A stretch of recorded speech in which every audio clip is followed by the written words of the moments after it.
Ya baik, Sponsor Pos ya masih ditemani dengan Rizal Valepi di sini ya. Dan mungkin Sponsor Pos juga udah lihat di Instagram kita karena di jam 14 ini hingga jam 15 atau jam 3 sore nanti kita ada perbincangan yang menarik yaitu mengenai publikasi kinerja pengawasan penetapan jumlah kursi dan penetapan dapil anggota DPRD Kabupaten Sukoharjo dalam pemilu 2024 ya.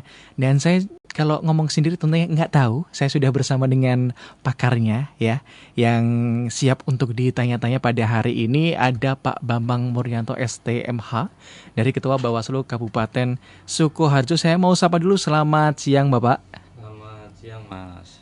Ini dia sudah terdengar suaranya ya. Terus juga didampingi dengan Ibu Uswatun Mufidah SAG dari Kordiv SDMO dan Diklat Bawaslu Kabupaten Sukoharjo. Selamat siang Ibu. Selamat siang Mas Reza. Oke, baik. Wah, ini sudah didampingi oleh kedua beliau ini ya. Ini apalagi dari Bapak Ketua Bawaslu Kabupaten Sukoharjo sendiri sudah hadir di sini. Ini juga membuka kesempatan misal untuk warga Sukoharjo pun warga yang lain juga boleh misal ada yang bertanya-tanya Pak ya. Boleh ya, nanti Boleh. saya sampaikan kepada beliau-beliau yang sudah menemani saya pada hari ini. Pak, saya pengen langsung menanyai soal tema hari ini ya, mengenai penetapan dapil dan alokasi kursi yang merupakan juga salah satu kan tahapan pemilu yang krusial nih ya. Ya. Nah ini mungkin bisa dijelaskan dulu kepada masyarakat apa itu dapil dan seperti apa prinsip dari penetapan dapil, kan saya juga masih awam juga nih, mungkin bisa dijelaskan. Monggo Pak Bambang dulu. Ini kan dapil kan merupakan daerah pemilihan ya, di Ya. mana peserta pemilu ini dapat mengajukan calon anggota legislatifnya. Ya. Dan ada beberapa ya, kalau untuk pemilu 2024 ini ada beberapa dapil untuk tergantung dengan model pemilihannya. Oke. Kalau pemilihan presidennya yang juga serentak besok itu, ini dapilnya seluruh Indonesia. Ya. Tetapi kalau calonnya perseorangan, ini kan dapilnya provinsi. Tiap provinsi berwakil 4, sama jadi semua provinsi wakilnya 4. Nah, yang menarik ini terkait dengan dapil untuk DPR ya. Ya. Dewan Perwakilan Rakyat, baik itu daerah dan provinsi maupun kabupaten. Ya. Nah, ini saya jelaskan dulu terkait dapil ini, bahwa dapil itu kan merupakan untuk yang kabupaten kota, untuk DPRD kabupaten kota ini kan merupakan kecamatan ataupun gabungan dari kecamatan. Oke. Nah, jadi ada mungkin satu kecamatan bisa menjadi satu dapil, ataupun juga ada gabung beberapa kecamatan menjadi satu dapil. Ya. Nah, itu secara umumnya gitu. Tapi dalam prinsipnya, dalam proses penataan dapil ini ada 7 prinsip yang harus dipegang, dan sesuai dengan Undang-Undang 7 tahun 2017 tentang pemilihan umum, dan juga diatur di PKPU nomor 6 tahun 2003 tentang daerah pemilihan dan alokasi kursi anggota DPR, DPRD provinsi, dan DPRD kabupaten kota dalam pemilu tahun 2024. Ya. Nah, prinsip-prinsip penataan dapil ini yang pertama adalah kesetaraan nilai suara. Jadi harga kursi itu setara antar dapil, walaupun tidak sama persis ya, tapi paling enggak setara nilai kursinya ini setara. Yang selanjutnya, yang kedua adalah ketaatan pada sistem pemilu yang proporsional. Jadi persentase jumlah kursi setara dengan jumlah suara penduduk, jadi berimbang lah. Yang ketiga adalah proporsionalitas, yaitu perimbangan jumlah kursi. Yang keempat adalah integralitas wilayah, yaitu keutuhan, keterpaduan geografis, sarana perhubungan, terus juga transportasi, kemudian kebudayaan, sosiologis, itu juga menjadi pertimbangan juga. Yang selanjutnya nomor 5 adalah berada dalam cakupan wilayah yang sama. Nah, ini juga sangat penting. Yang keenam, kohesivitas, yaitu memperhatikan sejarah, kondisi sosial budaya, adat istiadat, dan kelompok minoritas. Ya. Yang ketujuh atau terakhir dalam prinsip penataan dapil adalah kesinambungan. Nah, ini juga penting ya. Jadi memperhatikan daerah pemilihan yang sudah ada pada pemilu sebelumnya. Oke, nah ini kalau saya sebagai pemuda juga yang nanti juga Iya. akan memilih-memilih juga ya. Saya tuh jadi perlu tahu yang namanya dapil itu seperti apa, dalam pemilihan kursi nanti DPRD seperti apa. Dan mungkin tadi juga sebenarnya sudah dijelaskan sendiri ya mengenai aturan soal sesuai dengan UU-nya, sesuai dengan KPU telah mengeluarkan peraturan. Jadi sesuai aturannya adalah pihak yang menetapkan atau seperti apa, Pak Bambang? Mengenai ketentuan dalam penetapan dapil dan alokasi kursi. Ya. Jadi dulu ya sesuai dengan Undang-Undang 7 tahun 2017 tentang pemilu, daerah pemilihan ini ditentukan oleh DPR dan pemerintah. Oke. Nah, namun di perjalanan waktu persiapan pelaksanaan pemilu serentak tahun 2024 ini ada gugatan uji materi yang diajukan oleh Perludem terhadap ketentuan tersebut, ketentuan di Undang-Undang 7 tersebut di MK. Dan pada tanggal 20 Desember tahun 2022 Mahkamah Konstitusi ini mengeluarkan keputusan nomor 80 garis miring PUU garis datar 20 garis miring 2022. Dan putusan tersebut ini mengabulkan sebagian permohonan yang pada intinya adalah penentuan dapil dilakukan melalui peraturan KPU. Oke. Dan ini langsung ditindaklanjuti oleh KPU pada 6 Februari tahun 2023. Ini KPU mengeluarkan PKPU nomor 6 tahun 2023 tentang daerah pemilihan dan alokasi kursi anggota DPR, DPRD provinsi dan DPRD kabupaten kota dalam pemilu 2024. Melalui peraturan tersebut bahwa KPU menetapkan dapil termasuk di Jawa Tengah, dapil untuk DPR dan DPRD di Provinsi Jawa Tengah ini masih sama seperti pemilu tahun 2019. Oke. Cuma nanti ada beberapa pergeseran di alokasi kursi untuk DPRD kabupaten kota.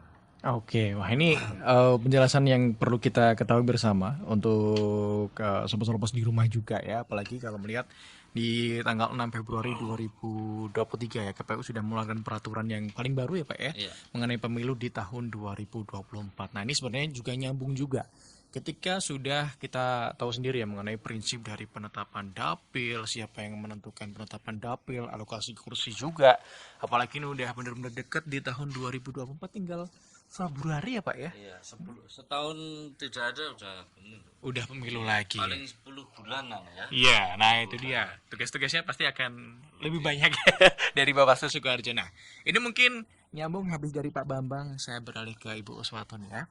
Ini juga terkait mengenai apa yang tadi sudah dijelaskan. Mungkin bisa dijelaskan kalau sekarang kinerja pengawasan dari Bawaslu Sukoharjo sendiri dalam pengawasan alokasi kursi dan penetapan dapil di Sukoharjo. Seperti apa Ibu?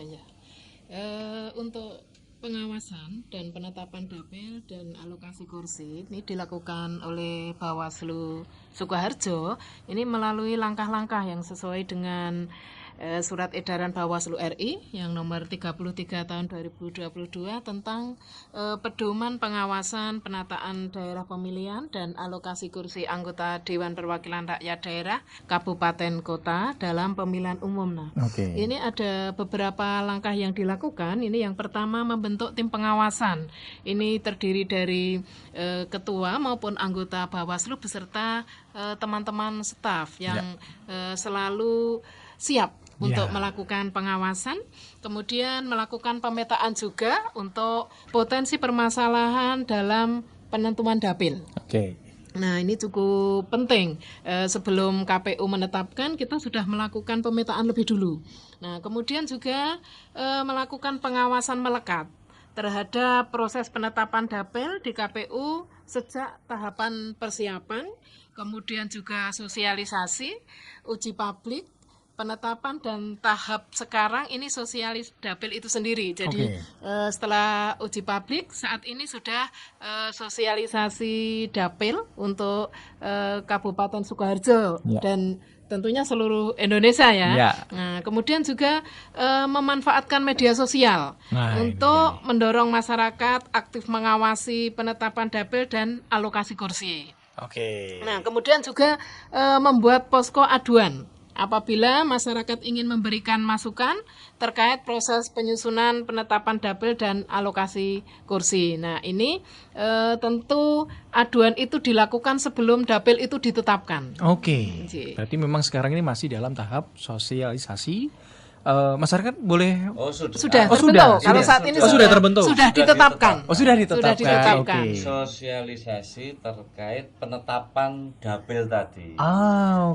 Karena ini penting karena nanti kan paling enggak peserta pemilu itu juga harus mempersiapkan kira-kira nanti calon legislatif dari yang mewakili partainya itu yang dari dapil 1 ini berapa orang, dapil 2 berapa orang, dapil 3 berapa orang, ini dia harus persiapan. Makanya kita sosialisasikan mulai dari sekarang. Jangan sampai salah pilih nanti. Ternyata yang dipilih bukan dapilnya. Berarti kalau terkait informasi seperti dapil ini sebenarnya Bu ya, ini bisa ngecek juga di media sosialnya dari Bawaslu Sukoharjo ya? Bisa. Bawaslu bisa, dari KPU bisa juga. Nah, kadang kan tadi ya biar nggak salah pilih kan kita juga harus cek and recheck gitu ya. Yang mana mungkin karena banyak atau dari mana-mana aja biar nggak salah tadi loh ya. Makanya bisa langsung ngecek di sosial medianya dari Bawaslu Sukoharjo. Mungkin bisa disebutkan juga Bu bahwa terkait media sosialnya bisa dicek di halaman apa saja, mungkin di Instagramnya atau di mana? Di IG-nya Bawaslu ada. Tinggal ketik Bawaslu Sukoharjo. Nah, ada di webnya ada, kemudian semua media ada WA, kemudian juga untuk Twitter ada, jadi komplit. Semua yang masyarakat punya, insya Allah untuk Bawaslu Sukoharjo medianya juga ada. Nah, ini nih tinggal masyarakat nih yang harusnya nggak malas cari informasi ya Bu ya. Ini udah dibikinin semua sosial medianya, ntar kalau ditanyain nggak tahu, kebangetan ini masyarakat nih ya. Nah, yang tadi sudah dijelaskan juga mengenai kinerja pengawasan dari Bawaslu Sukoharjo dalam pengawasan alokasi kursi dan penetapan dapil di Sukoharjo. Nah, sekarang kita beralih. Tadi sudah dijelaskan, Sobat Pos juga di rumah tadi sudah menyimak juga atau mungkin yang sedang mobilitas di jalan juga ya. Nah, kita sekarang pengen tahu juga nih Bu, bagaimana hasil dari pengawasan tersebut? Apakah ada perubahan alokasi kursi dan penetapan dapil di Kabupaten Sukoharjo? Monggo, Ibu Usmaton. Jadi sahabat Bawaslu, kami sampaikan bahwa karena penduduk di Sukoharjo ini belum mencapai 1 juta, maka untuk alokasi kursi masih tetap. Jadi 45 kursi sama dengan pemilu sebelumnya. Wah ini ternyata juga kalau bisa dihitung tuh ada rumusnya katanya. Ada cara menghitungnya ya. Jadi masyarakat mungkin biar tahu Bu ya. Jadi untuk menghitungnya itu jumlah angka bilangan ya, untuk menetapkan angka bilangan pembagi penduduk itu dengan cara membagi jumlah penduduk dengan jumlah alokasi kursi. Jadi kalau di Sukoharjo ini penduduknya adalah 899.407 dibagi dengan 45 kursi. Jadi masing-masing nilai kursi di dapil itu ada 19.986 orang. Nah, dari pencermatan itu proses pengusulan dapil sebenarnya terdapat 2 usulan yang terdapat di penetapan dapil, yaitu usulan pertama adalah dapil tetap seperti pemilu dengan perubahan alokasi kursi. Jadi kalau di pemilu 2019 itu dapil 1 itu tetap 9 kursi, sekarang juga masih tetap. Ini Kecamatan Sukoharjo, Nguter dan Bendosari. Nah, kemudian untuk Dapil 2 yang di pemilu sebelumnya itu 8 kursi sekarang menjadi 7 kursi karena memang ada pengurangan penduduk. Oke. Nah, kemudian untuk Dapil 3 ini yang dulunya 11 kursi ini menjadi 12 kursi. Ini Dapil 3 itu Kartosuro, kemudian Gatak dan Baki. Jadi kalau Dapil 2 itu biasa dikenal dengan Butaru, Bulu, Tawangsari dan Weru. Oke. Nah, kemudian untuk Dapil 4 ini khusus satu kecamatan, Kecamatan Grogol. Ya. Ini 6 kursi dan Dapil 5 tetap ini 9 kursi, biasanya dikenal dengan Mojopolo, Mojolaban dan Polokarto. Oke. Kemudian ada usulan yang kedua, itu ada perubahan dari Dapil 3 dan 4. Oke. Jadi Dapil 3 itu Kartosuro, Gatak, Baki, dan Dapil 4 itu Kecamatan Grogol. Itu diusulkan menjadi Dapil 3 dan 4. Itu terdiri dari Kecamatan Kartosuro dan Gatak. Kemudian Dapil 4 yang tadinya hanya Kecamatan Grogol ini ditambah dengan Kecamatan Baki. Dengan perubahan alokasi kursi untuk usulan yang pertama ditetapkan oleh KPU RI. Jadi yang dari adanya 2 alternatif itu yang ditetapkan oleh KPU RI adalah yang pertama, masih tetap seperti 2019. Jadi tidak ada perubahan untuk anggota dapilnya. Yes. Oke ya. Nah, ini juga kalau sudah dijelaskan sebenarnya terlihatnya kayak tidak ada perubahan ya. Masih tetap. Jadi kalau mungkin sebenarnya ada dampak nggak kalau misal perubahan terhadap perubahan alokasi kursi sendiri? Mungkin dari Sukoharjo sendiri, Pak Bambang, monggo. Jadi gini ya Mas Rizal dan Sobat Solopos semuanya, di manapun Anda berada.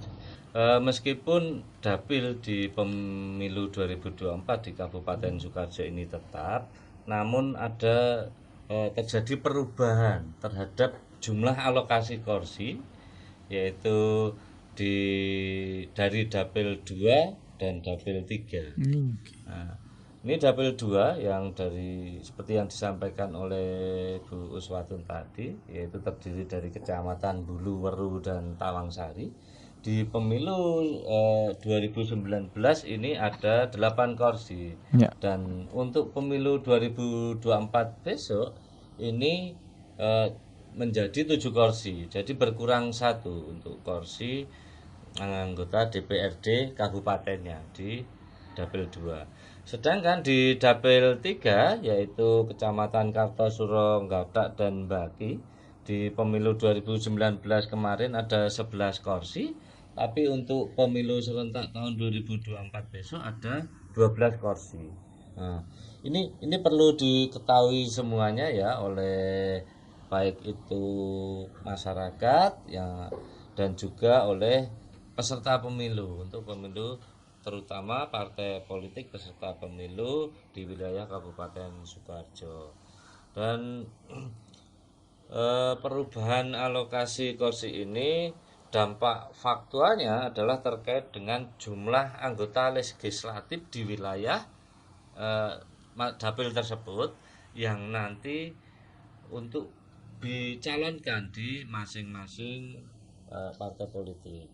Nah, ini yang karena setiap peserta pemilu itu kan boleh mencalonkan sejumlah kursi di masing-masing dapil. Karena ini ada pengurangan dan ada penambahan, jadi nanti untuk pemilu 2024 ini partai politik peserta pemilu ini juga harus menyesuaikan untuk mencalonkan calon legislatifnya di dapil itu disesuaikan dengan jumlah alokasi kursi di masing-masing dapilnya.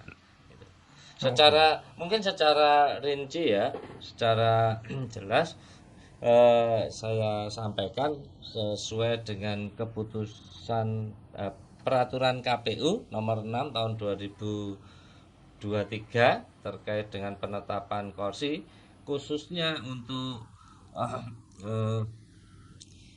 dapil dan alokasi kursi DPRD Kabupaten Sukoharjo untuk pemilu tahun 2024. Ini dapil 1. Ini terdiri dari Kecamatan Sukoharjo, Nguter dan Bendosari. Ini ada alokasi 11 kursi. Terus untuk dapil 2 ini Kecamatan Weru, Kecamatan Hulu, Kecamatan Tawangsari. Ini alokasi kursinya ada 7. Dan dapil 3 ini Kecamatan Baki, Gatak, Kartosuro. Ini alokasi kursinya untuk pemilu tahun 2024 ini adalah 12. Dan selanjutnya dapil 4 ini cuma Kecamatan Grogol. Ini alokasi kursinya ini sama, ini 6. Dan dapil 5 Mojolaban Polokarto, alokasi kursinya ini juga sama dengan pemilu kemarin 9. Ya. Nah, itu.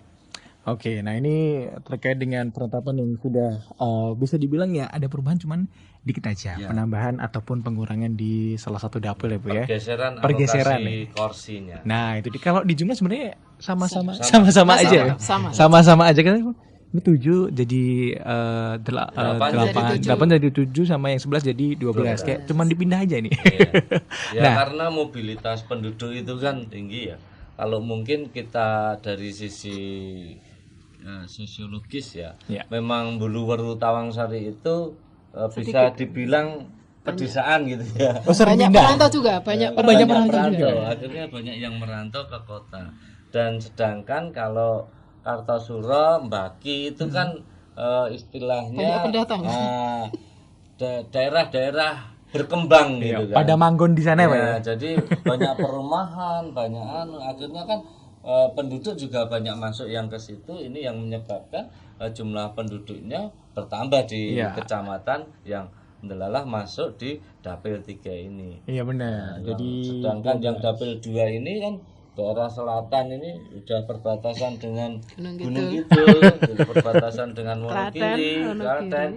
Nah ini kan istilahnya ini mungkin mereka banyak yang merantau ya. Iya. Entah nanti sudah sekolah terus nggak mau pulang gitu juga ada gitu kan. Nah ini yang menyebabkan terjadinya perubahan. alokasi kursi. Oh iya bener juga ya. Ini kalau ngelihat dari apa ya bahasan geografisnya tempat-tempatnya gitu ya. Oh jadi begini nih yang namanya ada perubahan gitu ya. Nah mungkin Sobat Pos hal-hal ini yang perlu dicermati pada pemilu mendatang ya. Nah ini terkait juga dalam penetapan juga. Terus juga apa langkah dari Bawaslu ya terkait dengan dapil dan alokasi kursi di Sukoharjo sendiri Pak Bambang monggo. Iya. Jadi Bawaslu dalam pengawasan tahapan penetapan dapil dan alokasi kursi ini kita melakukan sosialisasi, publikasi dan informasi seluas-luasnya ke masyarakat baik secara langsung maupun tidak langsung.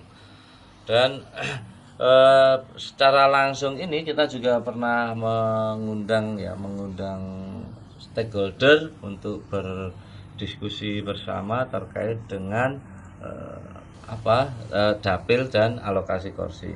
Secara tidak langsung kita juga menggunakan media sosial seperti yang disampaikan Bu Uswatun tadi, ada IG, ada Facebook, Twitter, YouTube, semuanya kita manfaatkan.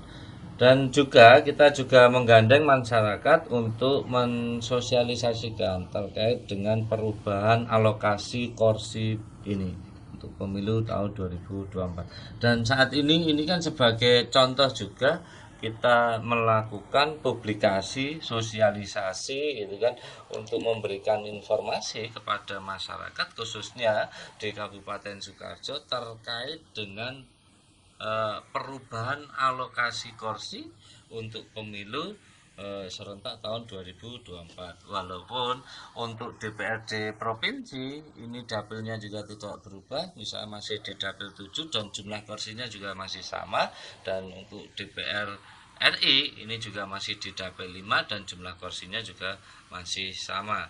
Dan selain itu kita juga bekerja sama dengan mitra-mitra strategis Bawaslu untuk mensosialisasikan, mempublikasikan, melakukan pengawasan dan lain-lain. Ini udah banyak yang kita lakukan. Oke, jadi memang kalau soal sosialisasi sendiri ini Pak, masih sebenarnya itu masih berjalan sampai kapan? Mungkin tahapan setelah sosialisasi sendiri nanti seperti apa Pak? Ya, mungkin sampai kiamat gitu ya. Karena kan Soalnya bakal terus iya, gitu Pak. terus ya. Iya. Kita Selama tetap pemilu masih ada. ketika kita saya kira ketika lembaga ini masih ada ya, tetap kita melakukan sosialisasi terus ya. Karena walaupun tidak ada tahapan, kita ini juga punya amanat untuk memberikan pendidikan politik, pendidikan memberikan sosialisasi pengertian informasi terkait dengan kepemiluan, terkait dengan demokrasi kepada masyarakat. Jadi ini tidak hanya terbentur di tahapan, kita selalu mempublikasikan informasi-informasi terbaru terkait dengan pemilu dan kepemiluan. Nah, oke. Oke, nah ini tentunya lagi-lagi untuk warga Sukoharjo. Jadi mohon dicermati kembali mengenai perubahan yang sebenarnya tidak terlalu banyak, cuman ini penting banget untuk diketahui meskipun nanti takutnya ada misinformasi di masyarakat. Nah, nanti takutnya menyalahkan pihak-pihak yang sebenarnya loh kok sekarang jadi segini atau kok berubah gitu, kok nggak ada, kok berkurang, kok nggak tahu saya. Sudah di-share seperti hari ini juga sudah termasuk juga di sosial media, silahkan juga dicek, dan prosesnya katanya sosialisasinya terus berjalan sampai nanti pemilu tahun 2024 ya Pak ya. Oke, nah ini dengan adanya sedikit perubahan. Nah ini tentunya dengan jumlah yang tersedia di setiap dapilnya, ini tentunya dari partai politik harusnya sudah mulai memetakan sendiri ya akan berkampanye seperti apa. Nah ini kalau dari Bawaslu sendiri, karena ada sedikit pergeseran tadi nih, nah, harusnya partai politik di 2024 mendatang harusnya seperti apa sih Pak ke Pak Bambang? Ya. Jadi dengan alokasi kursi yang sudah ditetapkan di masing-masing dapil, ini kan partai politik peserta pemilu ini sudah bisa memetakan nanti sekiranya orang-orang yang potensial yang mana yang akan ditempatkan di dapil-dapil tersebut.